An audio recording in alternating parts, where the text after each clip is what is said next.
Hi everyone. Welcome to innovative house wife talk. I hope అందరూ బాగున్నారని అనుకుంటూ ఈ వీడియో వచ్చేసి మనకి కిచెన్లో యూజ్ అయ్యే ఐడియాస్తో పాటు డైలీ లైఫ్లో యూజ్ అయ్యే టిప్స్ అనేది షేర్ చేశాను. సో లేట్ చేయకుండా ఆ టిప్స్ ఏంటో చూసేద్దాం. ఫస్ట్ టిప్ వచ్చేసి ఖాళీగా ఉన్న ఒక డ్రింక్ బాటిల్ని తీసుకోవాలి. చిన్నది కానీ పెద్దది కానీ ఏదైనా సరే తీసుకున్న దానికి ఈ మూత కంటే కొంచెం ఒక 1 ఇంచ్ వెడల్పుగా ఉండేటట్లుగా చూసుకొని ఇలా రౌండ్గా కట్ చేసుకోవాలి. ఇలా కట్ చేసుకున్న దానిని మనం ఎలా యూజ్ చేసుకోవచ్చు అంటే గ్రాసరీస్ తెచ్చుకున్నప్పుడు కానీ లేకపోతే పిల్లలు తినడానికి ఇలాంటి చాకు ప్యాకెట్స్ తెచ్చుకున్నప్పుడు వాటికి కొన్నిటికి జిప్పర్ ప్యాకెట్ లేకుండా డైరెక్ట్గా మనం కట్ చేసి వాడుకునే ప్యాకెట్స్ వస్తూ ఉంటాయి కదా. అలాంటప్పుడు ఈ ప్యాకెట్కి ఒక కార్నర్లో కట్ చేసుకున్న తర్వాత మనం కట్ చేసుకునే ఈ బాటిల్ అనేది ఇలా టైట్గా పెట్టేసి రబ్బర్ బ్యాండ్తో 2-3 సార్లు వేసామనుకోండి అది అలా గట్టిగా ఉండిపోతుంది.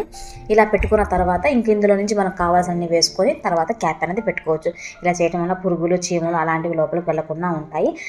ఈ ఐడియా ఈ ఒక్కదానికైనా కాకుండా ఏదైనా మన గ్రాసరీ ప్యాకెట్స్ కందిపప్పు ఇలాంటివి ఉంటాయి కదా వాటిని కూడా ఇలానే సేమ్గా యూజ్ చేసుకోవచ్చు. ఇంకా తర్వాత టిప్ వచ్చేసి మనం గాజులు వేసుకోవాలి తీసుకోవాలి అంటే మనం సబ్బు కానీ ఏదైనా సరే అంటే ఇక్కడ నేను గాజులు అనేది తీస్తున్నాను అనమాట. ఇవి కొంచెం టైట్గా అయిపోయినాయి.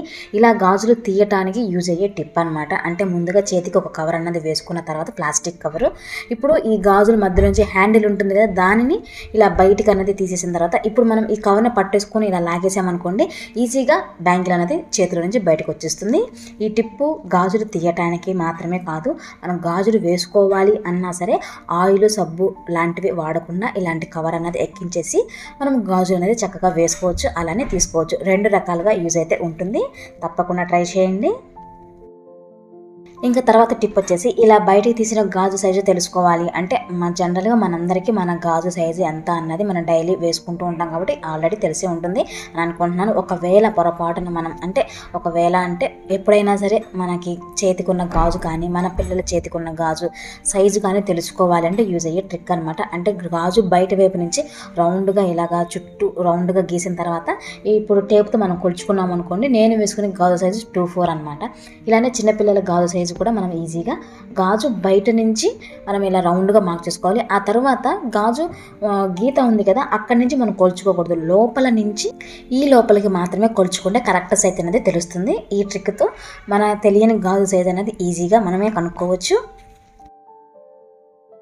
ఇంకా తర్వాత టిప్ వచ్చేసి ఇడ్లీ పిండి కానీ దోశ పిండి కానీ మనం ఈ నైట్కి ఇలాగా గ్రైండ్ చేసుకొని పులియబెట్టిన తర్వాత మార్నింగ్ చూసుకుంటే ఒక్కొక్కసారి అది బాగా పులిసిపోయి పుల్లగా అయిపోతూ ఉంటుంది కదా, అదొక రకంగా స్మెల్ కూడా వస్తుంది. అలా బాగా పులవకుండా ఉండటానికి యూజ్ అయ్యే ట్రిక్ అనమాట. అదేంటి అంటే ఇలా మన పిండి ఇడ్లీ పిండి కానీ దోశ పిండి కానీ దేనినైనా సరే చక్కగా గ్రైండ్ చేసుకున్న తర్వాత ఇక్కడ నేనైతే ఇడ్లీ పిండిని వేస్తున్నాను. ఈ పిండిని వేరొక గిన్నెలోకి తీసుకొని ఇప్పుడు ఇడ్లీ రవ్వని శుభ్రంగా కడిగేసేసి ఈ పిండి అంటే మినపప్పు పిండి ఇంక ఇడ్లీ రవ్వ ఈ రెండు కూడా బాగా కలిపిన తర్వాత మనం ఏం చేస్తాము ఓ పక్కన పెట్టేస్తాము కదా, ప్లేట్ పెట్టేసి.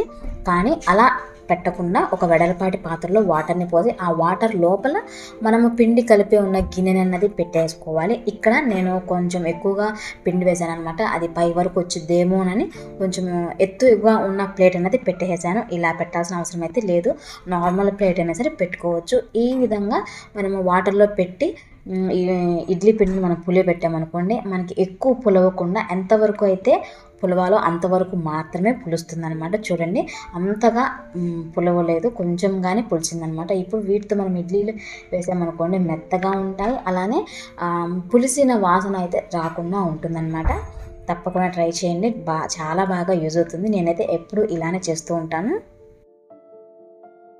తర్వాత టిప్ వచ్చేసి ఇలా ఎక్కువగా అల్లం వెల్లుల్లి పేస్ట్ గ్రైండ్ చేసి మనం నిల్వ ఉంచుకోవాలి అని అనుకున్నప్పుడు అందులో కొద్దిగా సాల్ట్ వేసుకుంటారు, లేకపోతే కొద్దిగా పసుపు అన్నది గ్రైండ్ చేసేటప్పుడు వేసేసి గ్రైండ్ చేసి అలా పెట్టుకుంటూ ఉంటారు కదా. ఆ రెండింటిని కూడా యూజ్ చేసుకోవచ్చు. వాటితో పాటు ఇంకొక ఆల్టర్నేటివ్ టిప్ అనమాట. అదేంటంటే మనం ఇలా కొంచెం మెత్తగా గ్రైండ్ చేసుకున్న తర్వాత ఇందులో 2 స్పూన్ల వరకు ఆయిల్ అనేది వేసుకొని గ్రైండ్ చేసుకున్న తర్వాత ఇప్పుడు దీన్ని మనం ఒక ప్లాస్టిక్ డబ్బాలో పెట్టేసుకున్నాం అనుకోండి ఇది ఎక్కువ రోజుల వరకు అయితే నిల్వ ఉంటుంది. అంటే ఆల్టర్నేటివ్గా అలా పసుపు వేసుకోవచ్చు, ఆయిల్ కూడా వేసుకొని పెట్టుకున్నాం అనుకోండి ఎక్కువ రోజుల వరకు నిల్వ ఉంటుంది.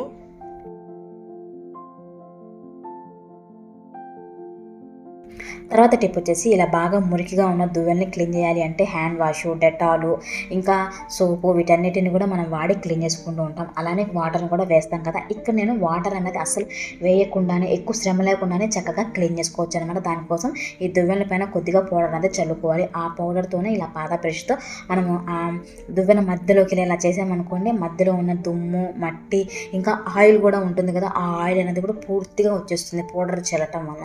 ఇక్కడ నేను 2 దువ్వెలను కూడా క్లీన్ చేసిన తర్వాత చూడండి, పౌడర్ తెల్లగా ఉన్న పౌడర్ ఎంత నల్లగా అయితే అయిపోయిందో, అంటే దువ్వెనకున్న మురికి కానీ ఆ జిడ్డు కానీ మొత్తం అయితే వచ్చేస్తుంది అనమాట. ఇలా చేయటం వల్ల ఎక్కువ శ్రమ లేకుండా త్వరగా క్లీన్ చేసుకోవచ్చు. అదే వాటర్తో చేసుకున్నాం అనుకోండి, మళ్ళీ అది ఆరబెట్టాలి, అది కొంచెం టైం తీసుకునేది కదా. అదే ఇలా చేసామనుకోండి అసలు ఆరబెట్టాల్సిన అవసరమే లేదనమాట. చూడండి దువ్వెనలు ఎంత నీట్గా అయితే ఉన్నాయో, తప్పకుండా ట్రై చేయండి.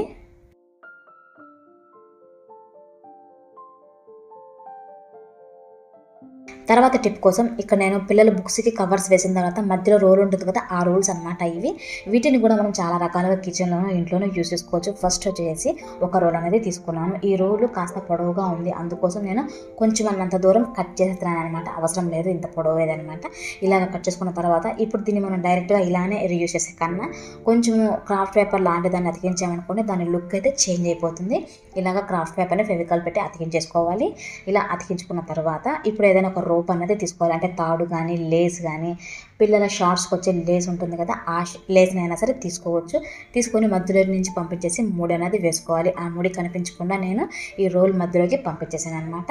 ఇప్పుడు మనకి చాలా అంటే చాలా సింపుల్గా ఒక హ్యాంగర్ అయితే రెడీ అయిపోతుంది. దీన్ని మనం కిచెన్లో తగిలించేసుకోవాలనుకున్న ఒక మేకుకి, దీనికి మనం హ్యాండ్ టవల్స్ ఉంటాయి కదా, అలాంటి వాటిని కానీ, లేకపోతే కిచెన్లో వాడే క్లాతులు ఉంటాయి కదా, వాటినైనా సరే దీనికి పెట్టేసి మనం హ్యాంగ్ చేసుకోవచ్చు. చూసారు కదా, చాలా సింపుల్గా ఉంది, అలానే కొంచెం కొత్తగా కూడా ఉంది కదా. తప్పకుండా ట్రై చేయండి. ఇంకా తర్వాత టిప్ వచ్చేసి ఇలా గాజులు పెట్టే డబ్బాని చూడండి ఎంత గజిబిజిగా ఉందో. మనకి టైంకి కావాల్సిన గాజులు వెతుక్కోవడానికి కూడా కొంచెం టైం అయితే తీసుకునేది, కాబట్టి ఇలా గజిబిజి లేకుండా ఉండటం కోసం ఇందాక మనం తీసుకున్న రోల్ ఉంది కదా, ఇంకొక రోల్ అనేది తీసుకున్నాను. ఈ రోల్ని మన ఈ ప్లాస్టిక్ డబ్బా పొడవుకి సరిపోయేటట్లుగా చూసుకొని, అంటే పొడవు ఎక్కువగా ఉంది కదా, అందుకోసం కరెక్ట్గా డబ్బా సైజుకి సరిపోయేటట్లుగా ఈ రోల్ అనేది కట్ చేసుకోవాలి. కట్ చేసుకున్న తర్వాత నేను ఈ రోల్కి ఒక సైడ్న ఒక చిన్న అట్ట ముక్క లాంటిదాన్ని అతికిస్తాను. ఎందుకంటే గాజులన్నీ ఒకేసారి పడిపోకుండా ఉండటం కోసము. ఇలా పెట్టుకున్న అవసరం లేదు, మనం పెట్టకపోయినా సరే ఏమి అవ్వదన్నమాట. మనం డైరెక్ట్గా ఇలానే వాడుకోవచ్చు. ఇలా ఒక పక్కన నేను అట్ట ముక్కలు అనేది అతికించుకున్నాను. ఇక్కడ ఇంకొక టిప్ అనమాట. ఈ రోళ్ళు లాంటివి మన దగ్గర లేవు అనుకోండి, కొంచెం మందంగా ఉన్న అట్ట ముక్క ఉంటుంది కదా, అంటే మనం బనియన్లు కొన్నప్పుడు వస్తూ ఉంటుంది కదా, అలాంటి అట్ట ముక్కని ప్లాస్టర్తో అతికించుకున్నట్టయితే ఒక రోల్ లాగా రెడీ అయిపోతుంది. ఈ రోల్ కూడా ఈ ప్లాస్టిక్ డబ్బాకి కాస్త పొడవు ఎక్కువగా ఉందన్నమాట, అందుకోసం ఎక్స్ట్రాగా ఉన్నదాన్ని కట్ చేసుకోవాలి. ఇలా కట్ చేసుకునే లోపు మనం ఇంతకుముందు ఫెవికాల్ పెట్టి అతికించేసాం కదా, అదైతే చక్కగా డ్రై అయిపోయింది అనమాట. ఇలా మనకి 2 రోల్స్ అయితే రెడీ అయిపోయింది. దీనికి కూడా కింద వైపున ఒక అట్ట ముక్కను అతికించుకోవచ్చు. నేను అతికించలేదన్నమాట. ఇప్పుడు గాజులన్నిటిని చక్కగా కలర్ వైజ్ డివైడ్ చేసుకొని ఈ రోల్స్ పెట్టేసుకొని ఈ ప్లాస్టిక్ డబ్బాలో పెట్టుకున్నాం అనుకోండి, గాజులు గజిబిజి లేకుండా ఉంటాయి. కలర్ వైజ్ కూడా చక్కగా నీట్గా ఉంటుందన్నమాట. కొద్ది గాజులైనా సరే ఎక్కువగా కనిపిస్తున్నాయి కదా, సో తప్పకుండా ట్రై చేయండి. అలానే ఇలాంటి ఆర్గనైజర్ని మనం బయట కొనాలి అంటే 300 నుంచి 400 వరకు తప్పకుండా పెట్టాల్సి వస్తుంది. ఇక్కడ మనం ఈ ఆర్గనైజర్ని 0 కాస్ట్ని రెడీ చేసుకున్నాము. తప్పకుండా ట్రై చేయండి. అలానే చాలా బాగా యూస్ అవుతుంది మనందరికీ కూడాను. తర్వాత టిప్ వచ్చేసి కొన్ని కార్పెట్లకి అయితే కింద వైపున గ్రిప్ అయితే ఉంటుంది కాబట్టి జారిపోకుండా ఉంటుంది. కానీ ఇక్కడ నేను తీసుకున్న కార్పెట్కి గ్రిప్ అయితే లేదనమాట. చాలాసార్లు కాలు జారిపోయింది. ఇలా జారిపోకుండా ఉండాలి అంటే చిన్న ట్రిక్ అనమాట. దానికోసము ఈ కార్పెట్కి వెనక వైపున డబుల్ సైడ్ ప్లాస్టర్ ఉంటుంది కదా, దాన్ని అతికించుకోవాలి. నేను ఇక్కడ 4 వైపులా మాత్రమే అతికిస్తాను అనమాట. మనం మధ్యలో కూడా అతికించుకోవచ్చు. ఇలా కార్నర్స్ మొత్తానికి కూడా ప్లాస్టర్ని అతికించుకున్న తర్వాత ఇప్పుడు రెండో వైపున ఉన్న ప్లాస్టర్ అనేది పూర్తిగా తీసేసి మనకి ఈ కార్పెట్ ఫ్లోర్ పైన అంటే మన రూమ్లో ఎక్కడ ఎగ్జాక్ట్గా కావాలి అన్న ఆ టైంలో అక్కడ పెట్టేసి మనం ప్రెస్ చేయాలన్నమాట. కొంచెం తొక్కినట్లుగా కూడా చేసామనుకోండి, ప్లాస్టర్ అనేది చక్కగా ఫ్లోర్కి అలానే ఈ కార్పెట్ కూడా చక్కగా అతుక్కోపోతుంది అనమాట. ఇలా అతికిన తర్వాత నేను చూపిస్తున్నాను చూడండి. నేను ఎంతగా ఇలా చేసినా సరే అసలు జారిపోకుండా ఉంది. అంతకుముందు అయితే ఇలా చేయి పెట్టంగానే జారిపోయింది కదా, ఇప్పుడు చూడండి అసలు జారట్లేదు అనమాట. సో తప్పకుండా ఈ ట్రిక్ అన్నది కార్పెట్లుగానే కాకుండా కొన్ని మ్యాట్లు కూడా జారిపోతూ ఉంటాయి అనమాట. బాత్రూమ్ దగ్గర వేసే మ్యాట్లు కానీ ఏదైనా సరే వాటికి కూడా ఇలా ప్లాస్టర్తో అతికించేసేయచ్చు. ఇంకా తర్వాత టిప్ వచ్చేసి అగరబత్తిని వెలిగిస్తాం కదా, కొన్నిసార్లు అగరబత్తి స్మెల్ కొంతమందికి వాసన పడకుండా తలనొప్పి వస్తుంది అని అంటూ ఉంటారు కదా, అలాంటి టైంలో యూజ్ అయ్యే టిప్ అనమాట. ఈ అగరబత్తిని కొద్దిగా రోజ్ వాటర్ని అప్లై చేసి పక్కన పెట్టేసుకోవాలి. పెట్టేసామనుకోండి అది చక్కగా డ్రై అయిపోతుంది. అంటే మనం అగరబత్తి రాసిన వెంటనే వెలిగించామనుకోండి వాటర్ ఉంటుంది కాబట్టి ఆరిపోతుంది అనమాట. ఇలా పూర్తిగా ఆరిన తర్వాత ఇప్పుడు వెలిగించామనుకోండి మనకి అగరబత్తి స్మెల్తో పాటు రోజ్ వాటర్ కూడా మిక్స్ అయిపోయి కొంచెం డిఫరెంట్ స్మెల్ అయితే వస్తుంది. అంటే స్మెల్ పడలేదు అంటే మనం వేస్ట్గా పడేయాల్సి వస్తుంది కదా, అలా పడవేయకుండా ఇలా మనం చక్కగా రీయూజ్ చేసుకోవచ్చు అనమాట. ఇలా రోజ్ వాటర్ని రాసే ఐడియా మీకు ఎలా అనిపించింది అనేది నాతో తప్పకుండా షేర్ చేయండి.